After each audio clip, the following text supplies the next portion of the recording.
I love that. All right. I always wrap up with four kind of fun final questions as we round the bases. The first one, tell me about the experience of pitching against the Savannah Bananas. I don't know what's hotter in social media and all that. I had their founder, Jesse Cole, on this podcast. He's a genius, I think, in terms of marketing and listening to people and giving people what they want. What was that experience like? Incredible, unique and fun, exciting, thrilling. And so I'm going to do it again this summer. But I love Jesse. I love his vision of what he wanted to create and the questions that he wanted to answer. The overarching question, like, what are the Savannah Bananas? What are they about? He just asked one question. He says, why do people leave a baseball game early, or why do they, not care to see the end? He says, you don't see people leaving a movie early. You don't see people leaving their favorite concert early. So why do they leave a baseball game? And he tries to answer any perceived question that might lead to someone leaving early. And that's Savannah baseball. Savannah, that's banana balls, they call it, is trying to do everything that would answer that question and keep people in their seats all the way to the very end. Super cool. So much fun. The second question as we round the bases, where is the shoe collection at? Not physically where it's at. That would be a Ned Yost answer. It's right here, Joel. No, I don't mean exactly where it's located. I mean, what are the numbers at? I mean, you're on a level that most people are not. Let me show you some fun things. So One of my passions, as you mentioned, is sneakers. And these are some LeBron Dunk Fruity Pebbles. But since I'm a baseball player, a lot of my sneakers have to be prepared to be on the field. And so one of my hobbies and business ventures is custom cleats. And so we take any sneaker, we put a pair of cleats on it, whether that's baseball or whether that's golf. And all of a sudden, you've got your most comfortable, favorite-looking shoe on a baseball field, a softball field, a soccer field, or a golf course. And then, anything that needs a cleat. So that's some of my shoes there. And this one's a fun one for you. You got to see this one. This is a little tribute Nike Go WP that I have. And so my shoe collection is slowly growing compared to where it used to be, but I would say it's generally strong to quite strong is my portfolio of shoes.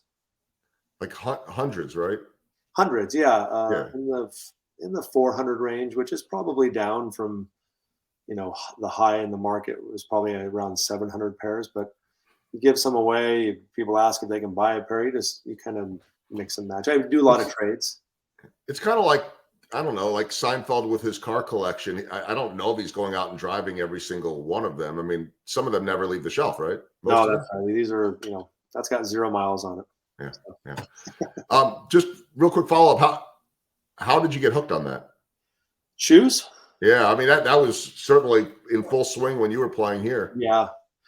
Similar to that 1986 Mets team. That's the same time Michael Jordan came to prominence. And so being a young athlete, I just love Michael Jordan and everything he was on the court as a competitor and what he brought in the end in sneakers was just something I wanted to be a part of. I was just like every other kid. I love Michael Jordan. I want to wear his shoes. I want to be like Mike. I want to stick my tongue out and dunk and jump higher because I'm wearing a certain shoe. And on top of it, that shoe looks pretty nice, whether it has elephant print or Italian leather. And so that's how I got hooked on sneakers was the athlete Michael Jordan. And then it expanded. I really love Nike overall. And so I had a lot of Nike basketball shoes when I was growing up as well. All right, third question as we round the bases. You left as a teenager to travel the world and go over to Spain. You've done a lot of that since retiring and been all over the place too. What has it meant just to be able to connect with so many people and make an impact in their lives, obviously spread your faith, which is so important to you and to your family, but to be able to do that and meet so many different types of people from different cultures and different backgrounds. I know you've been to a lot of places that most of us will never go, and I've got to imagine that's changed you. It has. I think I've been to 39 countries. I went to 10 last year. I've already been to 6 different ones this year. When you travel and you invest into the time with the people, getting to know the people and their culture as best you can in your short time there, it just changes you. It allows you to be more grateful. Number one, for what we have in America. I look at the United States and consider it still the best country, and we have our own challenges and our own growing pains and differences.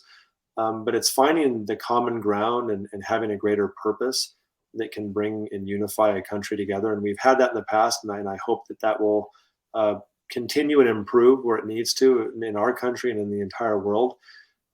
When you travel and you meet people, though, you gain an appreciation for them, and I think you become more humble. You become more understanding of others, and recognize it's not just all about you, and it's not just all about your country per se, but you're more just open and willing to try to better understand the world. So I'm not putting that perfectly, but I think that's what it's done for me. And so I want to take my kids. I took my son to Spain last September and my daughter to Rome a couple weeks ago. And those are really beautiful places, but nonetheless, they humble you, and you don't speak their language, and you realize they do things differently. And I think that just makes you a more well-rounded human being to be able to do that. And so I hope to continue to learn and just respect people and their cultures, and help that shape me into a better person every time. There's probably not an answer to this, but do you have a favorite place or one that just really blew your mind? So they all blow my mind in some ways. Maybe a blow my mind place that I went recently was to Myanmar, which is not a particularly safe place to go to. I think it's red, is what someone told me after I went there. But there's this place called Bagan, and they have these stupas or pagodas, which are temples. Some of them you can enter, others are just structures. But in Bagan, you can go look it up. It's Bagan. There is this kind of landscape of trees that expands, miles and miles. And at one point, they say there was close to 2 million of these stupas. They have really pointy tops that would stick out of the trees. And there's still hundreds of thousands of them. So if you get on a little high plane or a hot air balloon and look out, you just see endless amounts of these temples that were built by families and individuals some 1,200 years ago in some cases. That place was amazing. Really blew me away. My favorite place to visit is by far Spain. It's where I lived when I was 19 to 21 years old. I love the people, the culture, the food.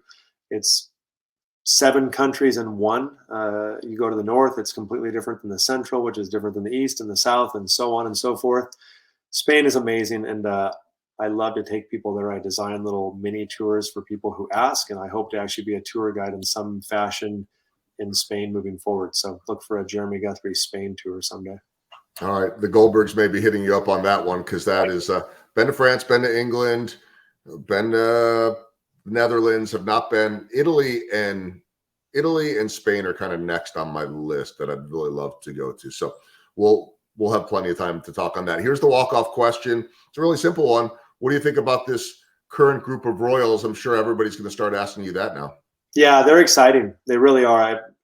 I'm very high on the bullpen.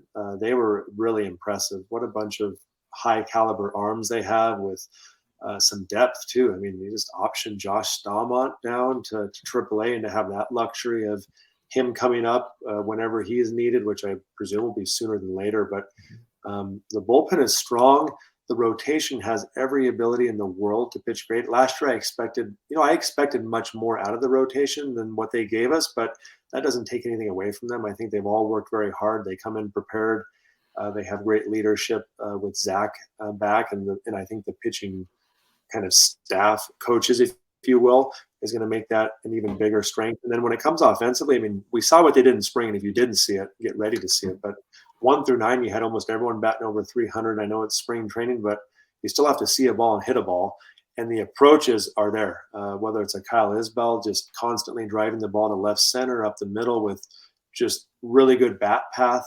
I'm excited about the offense. I'm really bullish and optimistic about the team, and I'll stay that way. Even if they struggle out of the gates or if they get off to a hot start, I believe in what they have as a foundation, and it's exciting. Maybe the timeline isn't this year, but I wouldn't be surprised one bit if they contend all the way through this season in 2023.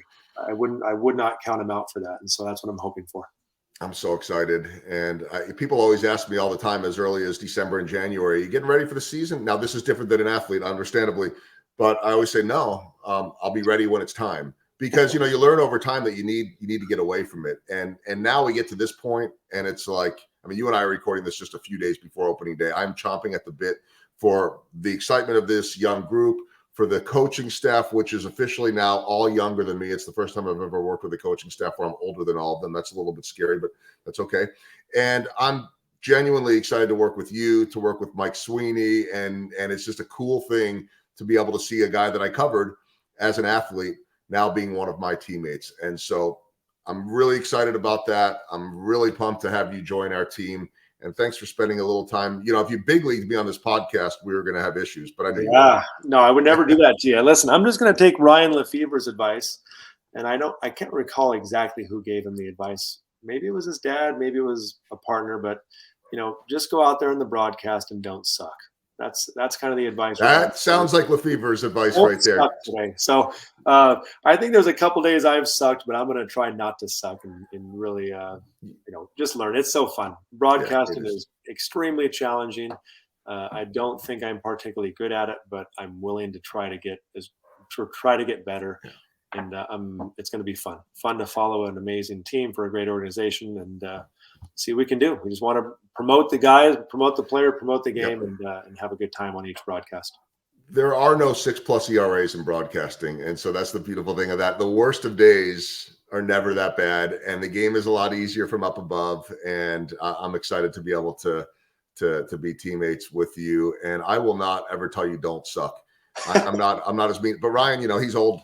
He's a lot older. He's a year older than me. And now we have Jake. That I have been. I'll wrap this up, but I know this is my 16th year. And I have been the youngest broadcaster on the broadcast team until now, when young Jake Eisenberg, who you've already done some work with, steps in, and he's a rising talent, 28 years old. So he'll make all of us feel a little bit older. In a good way, though. He's great too. Right. What a great talent we have in Jake. So looking forward to seeing you next week, my friend, and ready to get things rolling. Thanks for spending a little time on the podcast as well. Thank you, Joel. We'll see you soon. All right, Jeremy.